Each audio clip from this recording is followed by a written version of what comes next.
one of my favourite parts of that march yesterday was seeing that Palestinian flag getting ripped by the Maoris of New Zealand. I absolutely loved that.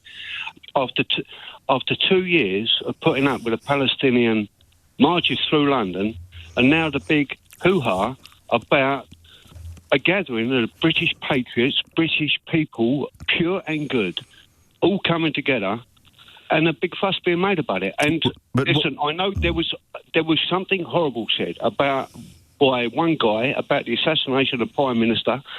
I cannot believe. These are infiltrators. These are Antifa infiltrating into the group. They've got Jew hatred. They've got hatred all over themselves. But for every one of him, how many others do you think you are? Do you think there are that share those views?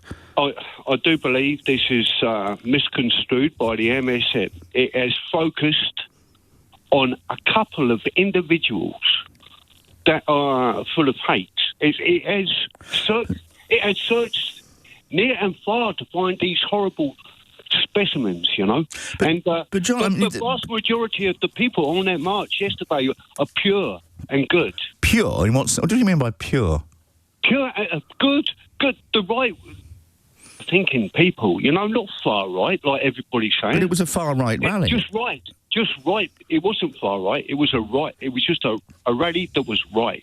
There is wrong and right in this world. What about Elon Musk? And all those people are on the right side. What about Elon Musk, John, who was asked to... You love him. Who was asked to address the rally and said, whether you choose violence or not, violence is coming to you. You either fight back or you die. And then he repeats that. You either fight back or you die. And that's the truth. It's only a matter of time till that happens to towns and villages. It will spread and no one will have any peace. Come on, John. That's not pure or good. It's an incitement to violence. He then went on to call for Parliament to be dissolved. This is anarchy. The violence has come to us already. The blood is in our streets already. Look at Europe. Look at everybody getting murdered.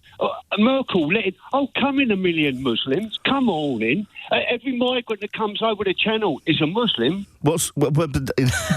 Okay, let's address that then. What's the issue with people following Islam?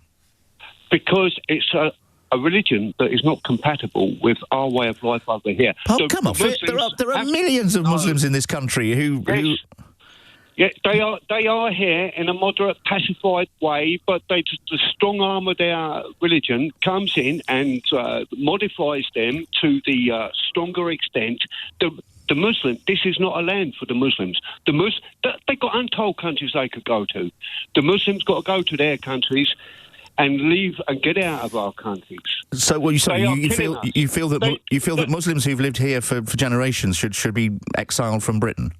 They can stay here if they've moderated, if they've integrated, assimilated. Yes, they're fine. What is the problem? What's the problem with Islam? Why is it so incompatible with British society?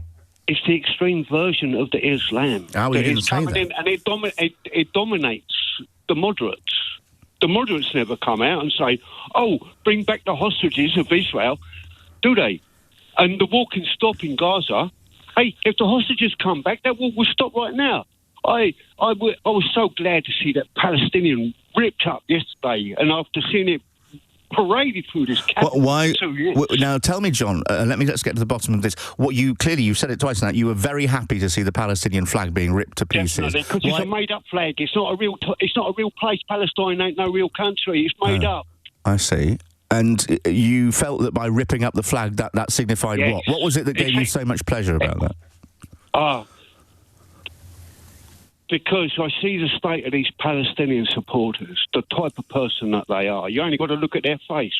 I'll tell you something. I put the Star of David on, and I walk around, and I can see I can see in the people's faces who's good and who's not. How can you do that? And when you look in their faces, what do you see? I sense it. I feel it. You sense it, yeah. Yes, I sense it. I feel it. I see it. I feel it. Describe what sort of people they are, in your view. I know that it's difficult to put a sort of sensation into words, but what sort of person do you feel they are, these people that support Palestine that you don't like? Well, they're going to be the person that is covered in a full burqa. They're going to be the type of person that prays 5 times a day. What's wrong with that? What's wrong with that? That means that their main focus is on religion and not on life and humanity and society. I sometimes responsibility for their surroundings. I sometimes work in some of the Arab states where I obviously work and socialise with a huge number of men and women who also pray 5 times a day. They are some of the most genuine people and become great friends and hugely straightforward and warm and honest, just because they pray 5 times a day, John. And, it's a signal. That's a sign that their religion is stronger than anything else, and it is put before. But what's wrong with that? Loyalty to country. What's wrong and with loyalty to their fellow man of an opposite belief. Do you have a religious faith?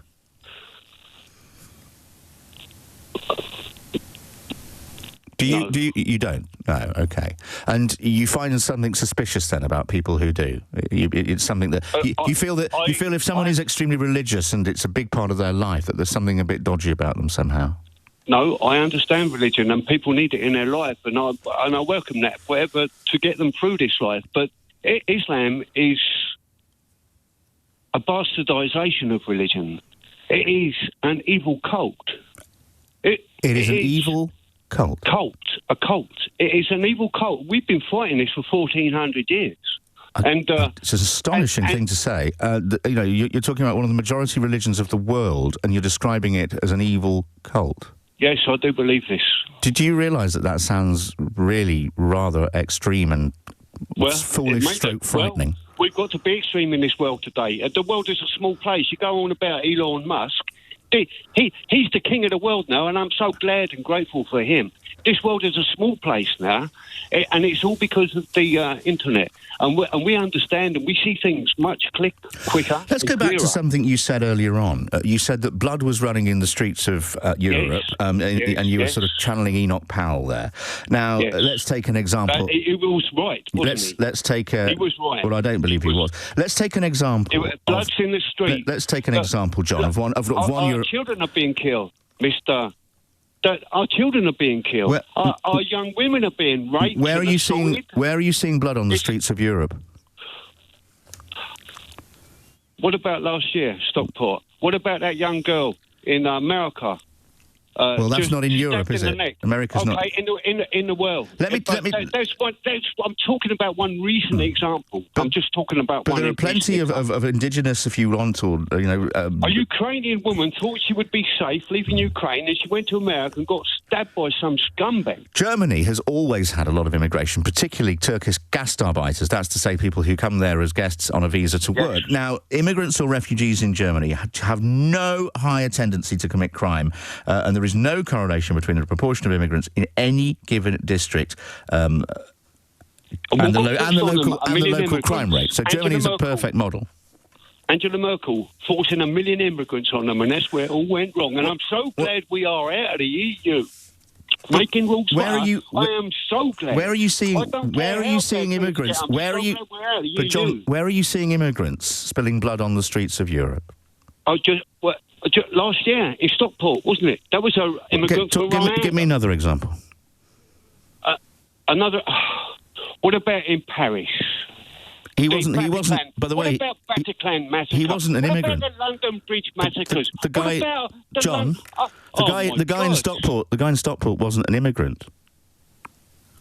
Yes, he was. No, he wasn't. He was the son of an immigrant from Rwanda. That doesn't make him. What about that Manchester bombing? We're all related to. He was from Libya. Oh, come on. Yeah, we're all related. We're all related to immigrants. We're all related to immigrants. What do you feel about Mr. Robinson or Mr. Yaxley Lennon? I love that guy. He's a hero, a legend. Shall we look at his record? 2005, arrested for assault. 2011, assault. 2011, community order. That's okay. He gets attacked a lot. 2013, false passport. 2014, mortgage fraud. 2019, contempt of court. 2021, stalking. 2024, contempt of court. You love him, do you? Yes, I love him because society going against him. We've been 100% all the way. I'll follow him right behind to anywhere and everywhere. Do you realise, though, how Britain has been built on the backs of immigrants over the centuries? Do you understand the history? Yes, I understand. All my men got killed in the wars, and then the immigrants come over to take the places. Yes, I understand that, in a nutshell. Do you realise also the irony of what you're saying? Because Tommy Robinson, who you say you love, went to America illegally, making him an illegal immigrant. So what? What? So? But you can't, so what? But you can't. You've just said that you can't stand immigrants. He didn't go there to stay and implant himself forever, did he? He went for a visit. But he was illegal. He was an illegal immigrant. He didn't have plans to spend the rest of his life there, which the illegal immigrants that come over here do. Yeah. But he entered the country illegally. So what? You're making a big deal about a small nothing. I'm not. He's a criminal. Okay. Is that what it's come down to? Is that how you end it? I don't know. It's not. I'm going to end it. He's a criminal. No, he's not a criminal. Yes, I've just read you a list. I've just read you the list of the things that. I've just read you the list of things that he's been indicted for. No. He's not a proper criminal. Guess what? I'm a criminal because I got celebrated the death of Yasser Arafat. I got arrested and done for that. How about that? What's a proper criminal? A proper criminal is somebody who harms somebody in a malicious manner. Well, assault involves harming someone, John. And he's been done for that twice. Some people need assaulting and some people do need harming. Yeah. John in Hackney there.